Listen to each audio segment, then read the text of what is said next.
Topic में जो question करने वाले हैं, जो आपके यूपी ट्रिपल एससी का एग्जाम्स में पूछे जाते हैं, यानी कि टॉपिक है हिंदी भाषा बोली साहित्य, जो क्वेश्चन पूछे जाते हैं। ठीक है, हिंदी भाषा बोली और साहित्य से जो क्वेश्चन पूछे जाते हैं वो यहाँ पर मैं आपको बताने वाला हूँ कि किस प्रकार के क्वेश्चन पूछे जाते हैं और जो आपके प्रीवियस ईयर एग्जाम्स में पूछे गए हैं। तो सारे टाइप के यहाँ पर क्वेश्चन कराऊंगा। तो चैनल पर नए हो सब्सक्राइब कर लेना। पिछली क्लास नहीं देखी है तो डिस्क्रिप्शन में लिंक दिया हुआ है, वहाँ से जाके देख सकते हैं। ठीक है, देखिए इसमें जितने भी टाइप के क्वेश्चन पूछे जाते हैं तो हिंदी के भाषा से बोली से, तो यहाँ पर जो प्रीवियस ईयर एग्जाम से पूछे गए हैं वो यहाँ पर हम करने वाले हैं। तो चलिए पहला क्वेश्चन है आज का, निम्नलिखित में से कौन सी बोलियां उत्तर प्रदेश में नहीं बोली जाती हैं। ठीक है, अब देखिए इसमें से कौन सी बोलियां हैं जो उत्तर प्रदेश में नहीं बोली जाती है। देखिए यहाँ पे अगर बात करूं तो मारवाड़ी, यहाँ पे देखिए तो पहले दिया हुआ यहाँ पर मारवाड़ी, तो मारवाड़ी बोली जो है आपकी यहाँ पर नहीं बोली जाती है। और दूसरी इसमें देखिए अवधी बोली जाती है और बुंदेली, लेकिन यहाँ पर मारवाड़ी और मेवाती नहीं बोली जाती हैं। ये दोनों जो बोलियाँ हैं, देखिए ये दोनों राजस्थान की बोलियाँ हैं। कहाँ की बोलियाँ हैं? राजस्थान की।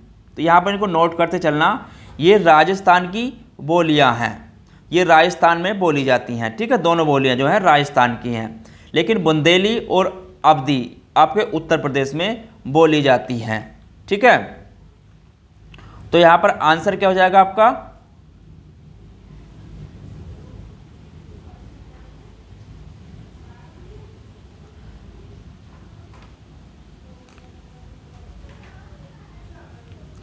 ठीक है, तो दोनों बोलियां उत्तर प्रदेश में नहीं बोली जाती है। बुंदेली अवधी आपके उत्तर प्रदेश में बोलियां बोली जाती हैं। देखिए बुंदेली, और अगर बुंदेली की बात करूं तो ये पश्चिमी हिंदी है। बुंदेली जो आती है आपकी पश्चिमी हिंदी। ठीक है, पश्चिमी हिंदी। और अवधी जो आती है आपकी पूर्वी हिंदी। पूर्वी हिंदी ये भी पूछ लेता है, इनको भी यहाँ पर नोट कर लेना। पूर्वी हिंदी के अंतर्गत उत्तर प्रदेश की बोलियों में आती है। ठीक है, चलिए अगला क्वेश्चन देखते हैं, निम्नलिखित में से कौन सी बोलियां उत्तर प्रदेश में बोली जाती हैं। अब यहाँ पर बताना है कौन सी बोलियां हैं जो उत्तर प्रदेश में बोली जाती हैं। देखिए अगर यहाँ पे बात करें ब्रज की, तो ब्रज जो बोली है, तो ब्रज एवं आपकी कन्नौजी। और देखिए यहाँ पे अगर बात करें तो ब्रज और कन्नौजी यहाँ पर आपकी बोलियां उत्तर प्रदेश में बोली जाती हैं। ठीक है, अब देखिए उत्तर प्रदेश में कौन कौन सी बोली यहाँ पर अगर बात करें तो ब्रज और कन्नौजी बोली जाती है। ठीक है, और आपकी अवधी भी यहाँ पर बोली जाती है।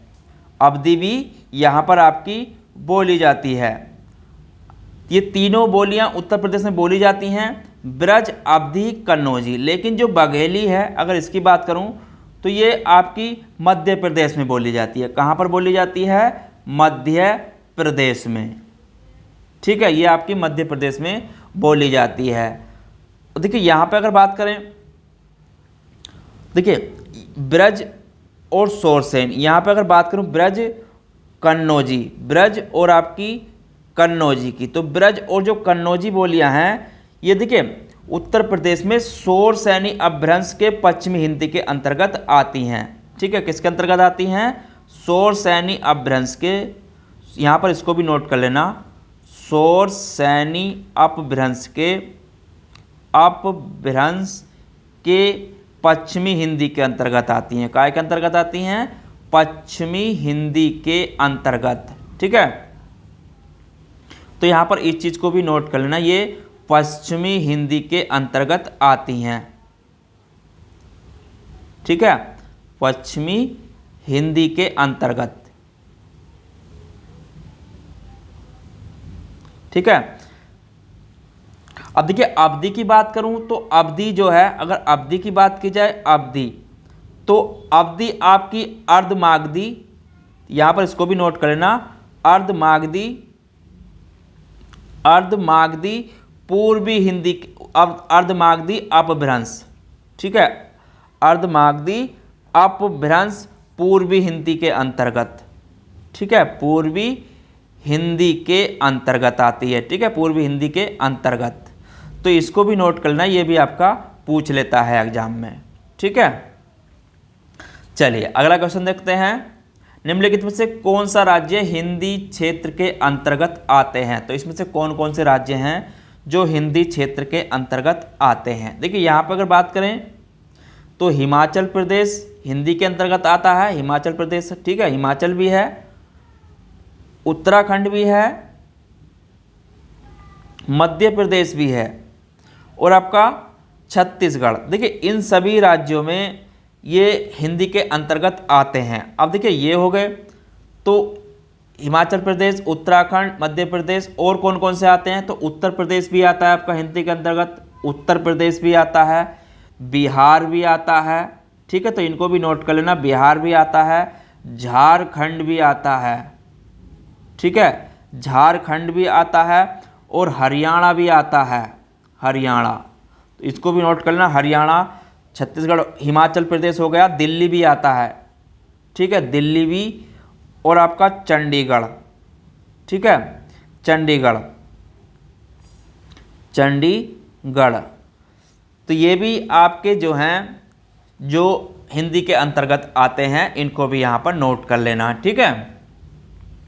चलिए अगला क्वेश्चन देखते हैं, आला खंड किस बोली भाषा में लिखा गया है। तो आला खंड जो है किस बोली भाषा में लिखा गया। देखिए आला खंड की अगर बात करूं तो ये आपका बुंदेली भाषा में लिखा गया है। किस में लिखा गया है, बुंदेली भाषा में लिखा गया है, ठीक है। अब देखिए इसे अगर बात करूं इसकी, तो इसे परमाल रासो के नाम से भी जाना जाता है। किसके नाम से, परमाल रासो, परमाल रासो के नाम से भी जाना जाता है, ठीक है, परमाल रासो के नाम से भी जाना जाता है, ठीक है। तो इस चीज़ को भी यहाँ पर नोट कर लेना। देखिए अब इसके रचनाकार कवि की अगर बात करूँ, रचनाकार कवि, तो इसके जो रचनाकार कवि हैं वो जगनीक हैं, ठीक है, कौन है, जगनीक, तो जगनीक इसके रचनाकार हैं, ठीक है। देखिए इसमें आला और उदल जो दो प्रसिद्ध वीरों की 52 लड़ाइयों का रोमांचक वर्णन है। इसमें क्या है आला खंड में, तो इसमें आला और उदल, ठीक है, इसमें यहाँ पर नोट कर लेना, इसमें आला और उदल, आला और उदल, आला और उदल, ठीक है, उदल नामक दो प्रसिद्ध वीरों के 52 लड़ाइयों का रोमांचकारी वर्णन है। नामक दो प्रसिद्ध वीरों का, प्रसिद्ध वीरों का रोमांचक वर्णन है, ठीक है।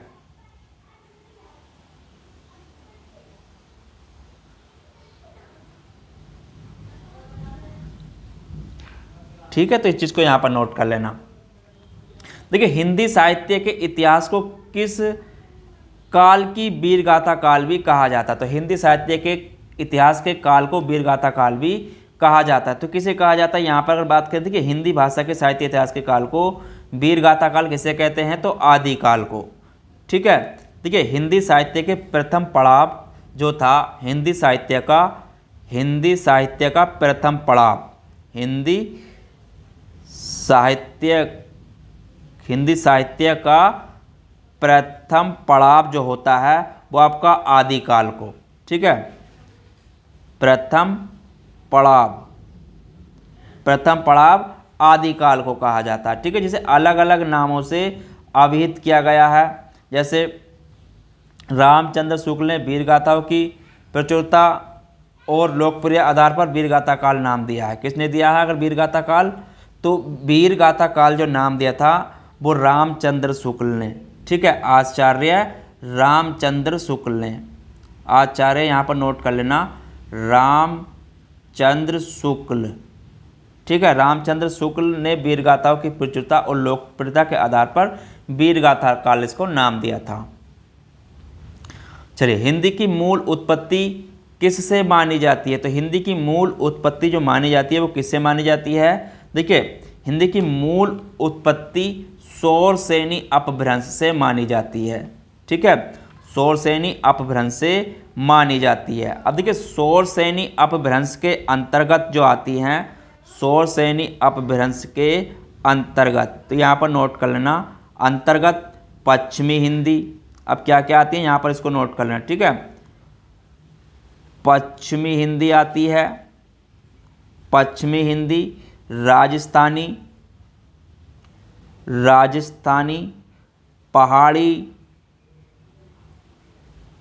पहाड़ी और गुजराती भाषाओं का इसमें विकास हुआ है। ठीक है, पहाड़ी, गुजराती भाषाओं का विकास। ठीक है, तो इसको यहाँ पर नोट कर लेना। देखिए, अब इसमें मुख्यतः जो है पश्चिमी हिंदी में क्या, यहाँ पर अगर बात करूँ, इसमें मुख्यतः जो है, अब इसमें मुख्यतः की अगर बात करें, मुख्यतः की, तो इसमें मुख्यतः पश्चिमी हिंदी के अंतर्गत जो आती हैं, मुख्यतः पश्चिमी हिंदी के अंतर्गत जो आती हैं, पश्चिमी हिंदी के अंतर्गत अगर यहाँ पे बात करें, अंतर्गत जो आती हैं पश्चिम मुख्य जो हैं, तो उसमें आपकी कौन कौन सी आती है? उसमें आपकी खड़ी बोली, ठीक है, खड़ी बोली या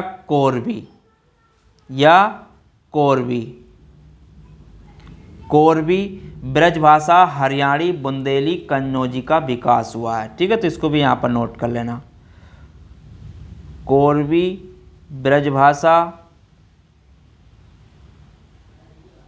ब्रजभाषा, हरियाणवी, बुंदेली। ठीक है, हरियाणी, बुंदेली और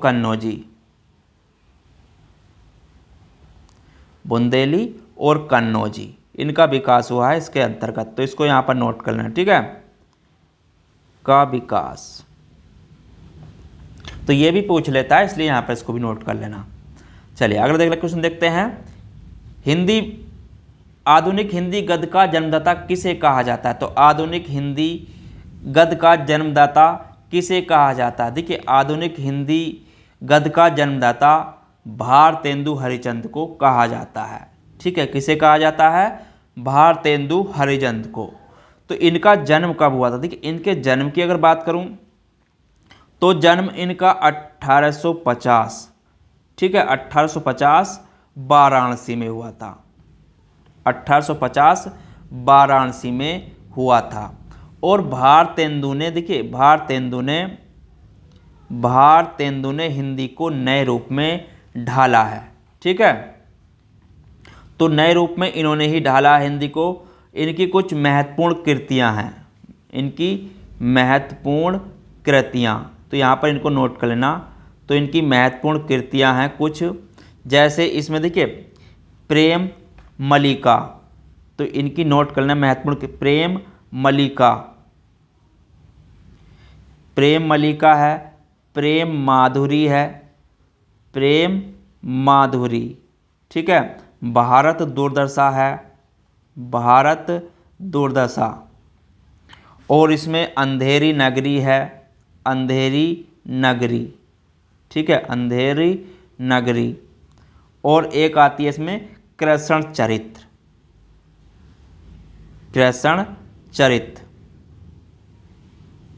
ठीक है, तो ये इनकी प्रमुख रचनाएं हैं कुछ, इनको नोट कर लेना, ये भी आपकी पूछ लेता है। चलिए अगला क्वेश्चन देखते हैं। अवधी बोली किस अपभ्रंश से विकसित हुई है? तो अवधी बोली किस अपभ्रंश से विकसित हुई है? देखिए, अवधी बोली की अगर बात करूं तो अवधी बोली आपकी अर्धमागधी से विकसित हुई है। ठीक है, किससे हुई है? अर्धमागधी से विकसित हुई है।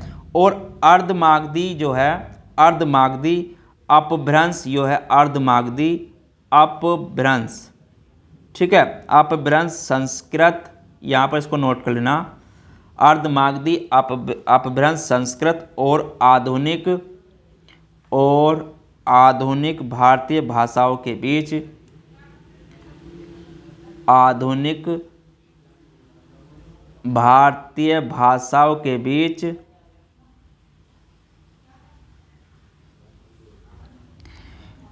एक महत्वपूर्ण कड़ी है। ठीक है, क्या है? एक महत्वपूर्ण कड़ी है।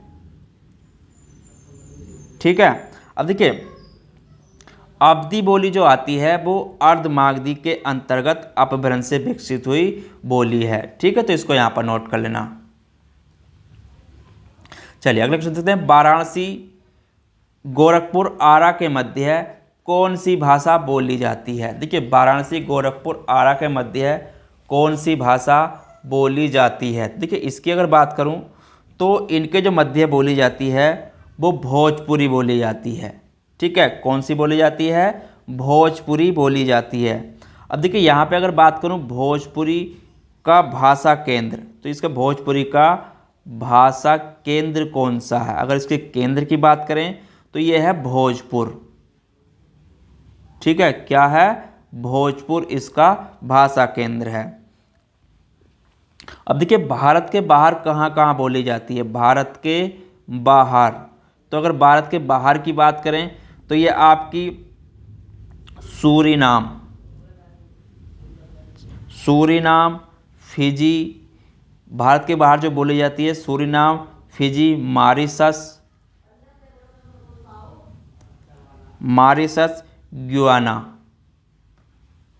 गुयाना, त्रिनिडाद, तो इसमें बोली जाती है। देखिए दृष्टि की भोजपुरी अंतर्राष्ट्रीय महत्व की बोली है। दृष्टि से अगर देखें तो भोजपुरी अंतर्राष्ट्रीय दृष्टि की बोली है। ठीक है, चलिए अगला क्वेश्चन देखते हैं। बोली का क्षेत्र जब थोड़ा विकसित हो जाता है और उसमें साहित्यिक रचना होने पर वह क्या बन जाती है? देखिए जब बोली का क्षेत्र थोड़ा विकसित हो जाता है तो जब उसमें रचनाएं होने लगती हैं तो वो क्या बन जाती है? आपकी उपभाषा बन जाती है। ठीक है, क्या बन जाती है? उपभाषा बन जाती है, जिसमें कि उसके बाद में क्या का रूप ले लेती है? वो उपभाषा का रूप ले लेती है। ठीक है, तो इसको नोट कर लेना। चलिए अगला क्वेश्चन है। हिंदी साहित्य का आधुनिक काल सामान्यतः कब से माना जाता है? तो हिंदी साहित्य का आधुनिक काल जो माना जाता है तो वो आपका 1850 से माना जाता है। ठीक है, कब से माना जाता है? 1850 से माना जाता है। देखिए यहाँ पे जो काल माने गए हैं अगर उनकी बात करूँ यहाँ पर तो इसमें पहले आता है आदिकाल। ठीक है, तो हिंदी साहित्य काल जब विभाजन किया गया है विद्वानों ने जो किया है तो पहले क्या है? आदिकाल। अगर बात करें आदिकाल की तो आदिकाल कब से कब तक है आपका?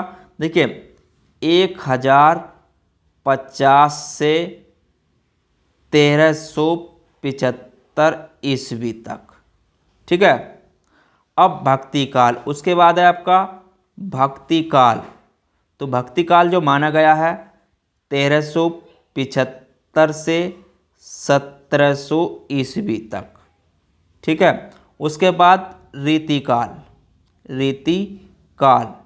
अब रीतिकाल जो माना गया है 1700 से 1900 ईस्वी तक। ठीक है, 1900 ईस्वी तक। अब देखिए उसके बाद आधुनिक काल की अगर यहाँ पे बात करें, आधुनिक काल,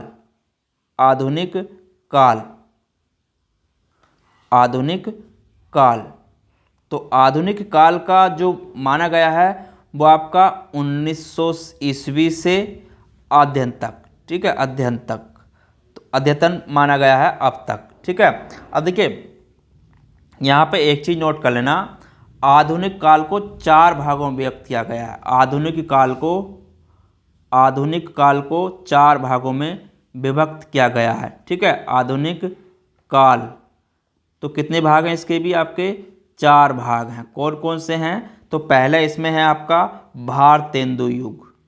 ठीक है, भारतेंदु युग, यहाँ पर नोट कर लेना, भारतेंदु युग। तो ये कब से कब तक है? 1850 से 1893 ईस्वी तक। ठीक है, 93 ईस्वी तक। उसके बाद है द्विवेदी युग, द्विवेदी युग। अब द्विवेदी युग जो माना गया है, अगर उसकी बात करें तो 1893 से 1918 तक, 1918 ईस्वी तक। उसके बाद है छायावाद युग, ठीक है, छायावाद युग। अब छायावाद युग जो माना गया है 1918 से 1936 ईस्वी तक, ठीक है, छायावाद। उसके बाद चौथा जो माना गया छायावादोत्तर युग।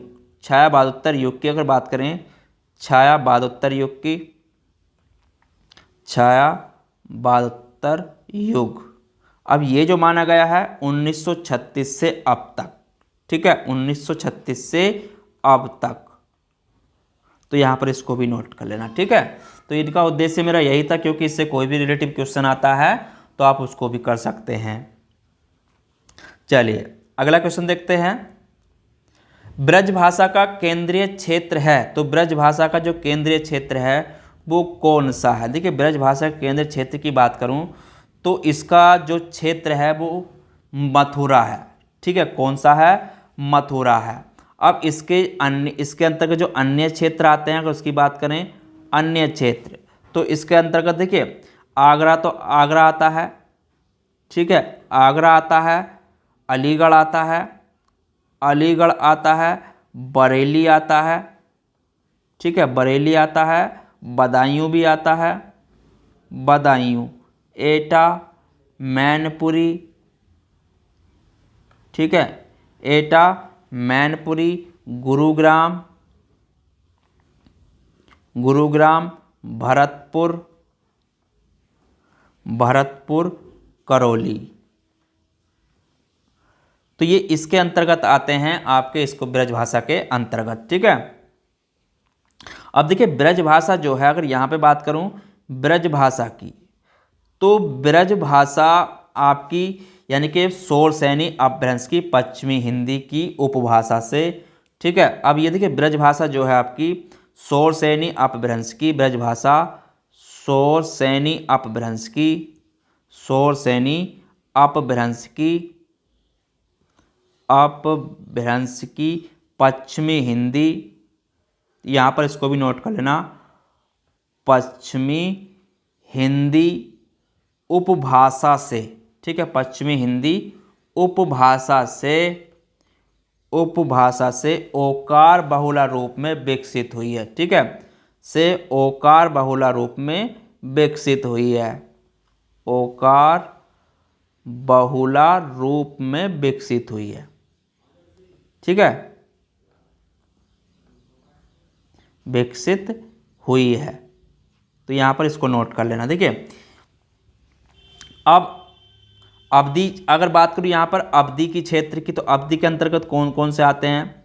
अगर देखिए अवधि भाषा की अगर बात की जाए, अवधि भाषा के अंतर्गत जो क्षेत्र आते हैं, ब्रज भाषा हो गया। अगर यहाँ पे बात करूँ अवधि भाषा के अंतर्गत, तो इसमें जो क्षेत्र आता है वो आपका तो इलाहाबाद और लखनऊ, ठीक है, इलाहाबाद और लखनऊ। अवधि भाषा क्षेत्र की अगर बात करें, अवधि भाषा क्षेत्र, तो इसके अंतर्गत कौन कौन सा आता है आपका? इलाहाबाद और लखनऊ, ठीक है। तो इसको भी यहाँ पर नोट कर लेना, इलाहाबाद व लखनऊ, इलाहाबाद व लखनऊ।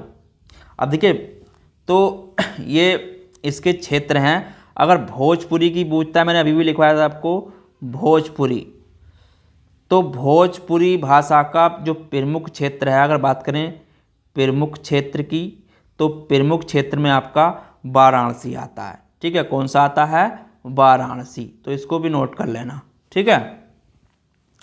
चलिए अगला क्वेश्चन देखते हैं।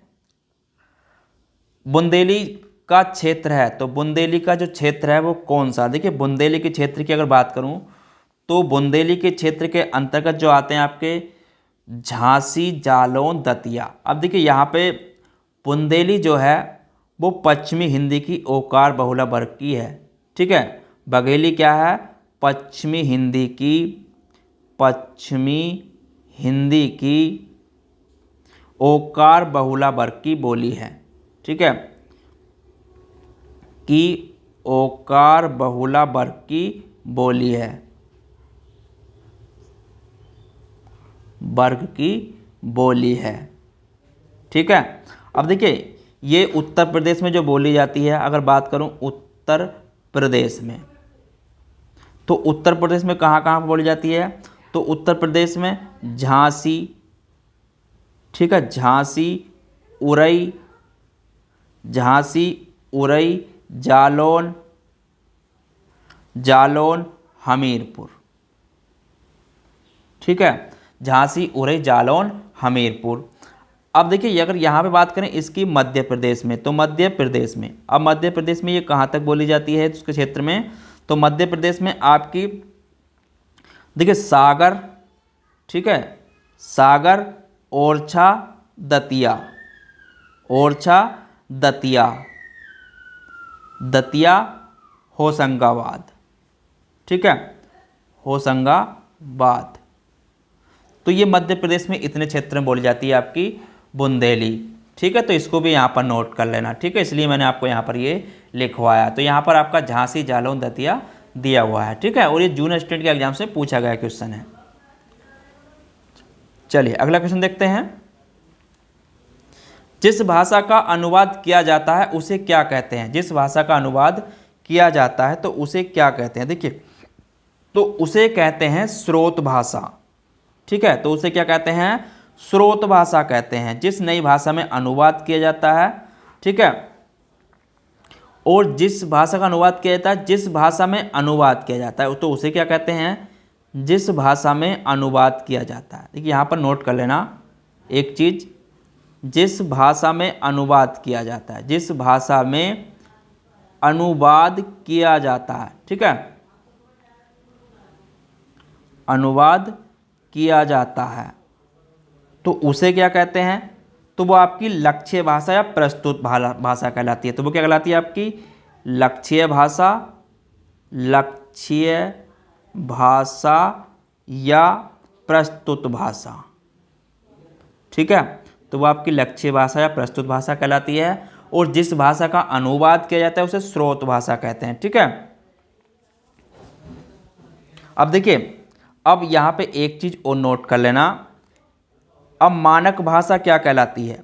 अब मानक भाषा, यहाँ पे अगर बात करूँ मानक भाषा की, तो मानक भाषा एक निश्चित पैमाने के अनुसार लिखी या बोली जाने वाली भाषा। ठीक है, अब मानक भाषा क्या होती है? मानक भाषा एक निश्चित पैमाने के अनुसार, ठीक है, यहाँ पर इसको नोट कर लेना, पैमाने के अनुसार लिखी या बोली जाती है। ठीक है, अनुसार लिखी या बोली जाती है, बोली जाती है। ठीक है, तो वो क्या कहलाती है? आपकी मानक भाषा कहलाती है। इसका जो पैमाना होता है, इसका पैमाना, इसके पैमाने की अगर बात करूं तो पैमाना क्या होता है? इसका व्याकरण होता है। ठीक है, क्या होता है? व्याकरण है। ठीक है, इसका पैमाना क्या आपका? व्याकरण है। तो इसको यहां पर नोट कर लेना। ठीक है, चलिए अगला क्वेश्चन देखते हैं। निम्नलिखित में से कौन सी बोली उत्तर प्रदेश की बोली प्रदेश में बोली जाती है? तो इनमें कौन सी बोली उत्तर प्रदेश में बोली जाती है? देखिए, उत्तर प्रदेश में बोली जाती है, अगर बोलियों की बात करें तो उत्तर प्रदेश में जो बोलियां बोली जाती हैं, अगर उनकी बात करूं उत्तर प्रदेश में बोलियां, तो कौन कौन सी बोली जाती हैं? बांगरू बोली जाती है। ठीक है,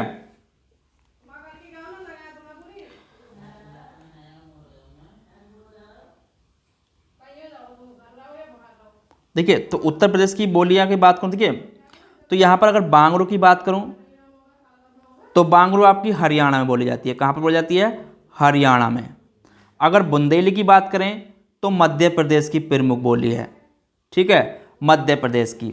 अगर यहाँ पे बात करें हाड़ौती, तो ये राजस्थान की प्रमुख बोली है। ठीक है, राजस्थान की।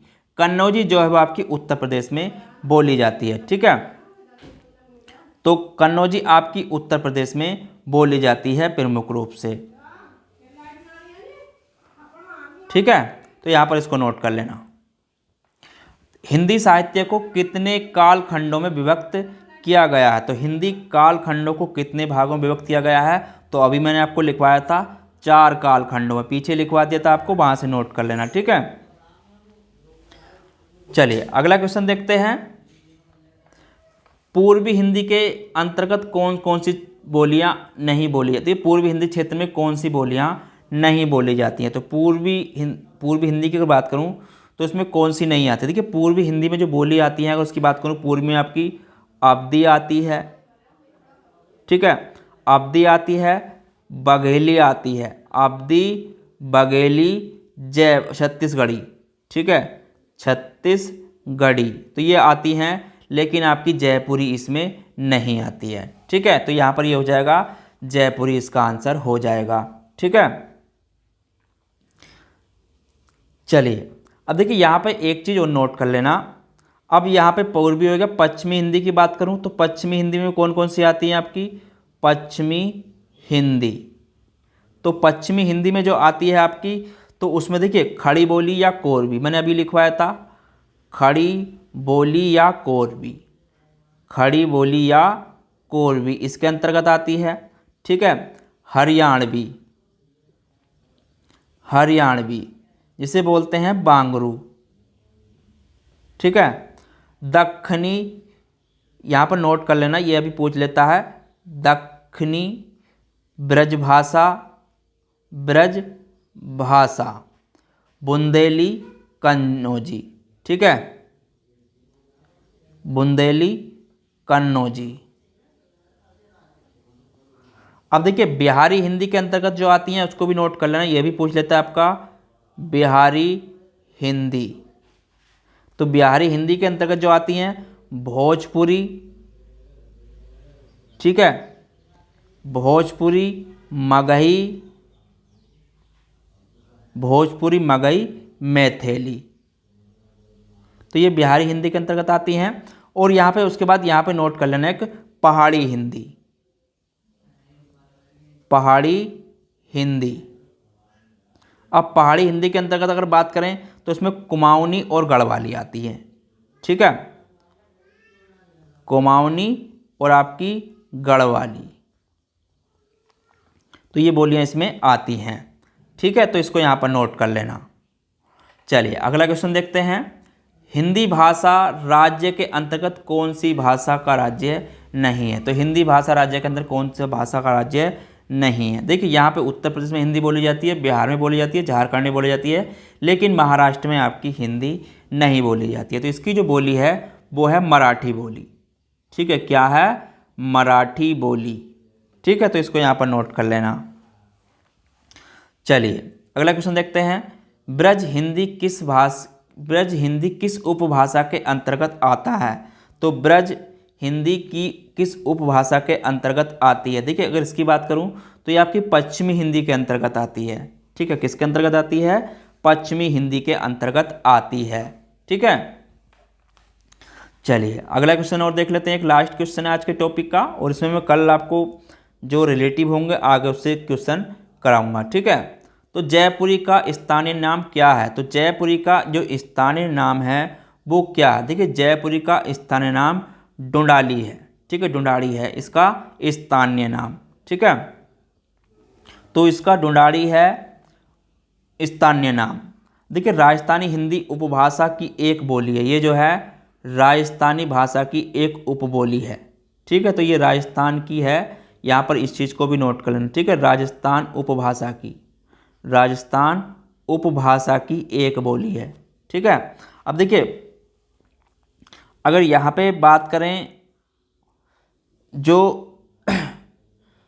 बोली इसमें बोली जाती हैं, तो देखिए तो डुंडाड़ी जयपुरी का स्थानीय नाम होगा, बस इसको यहाँ पर नोट कर लेना, ठीक है।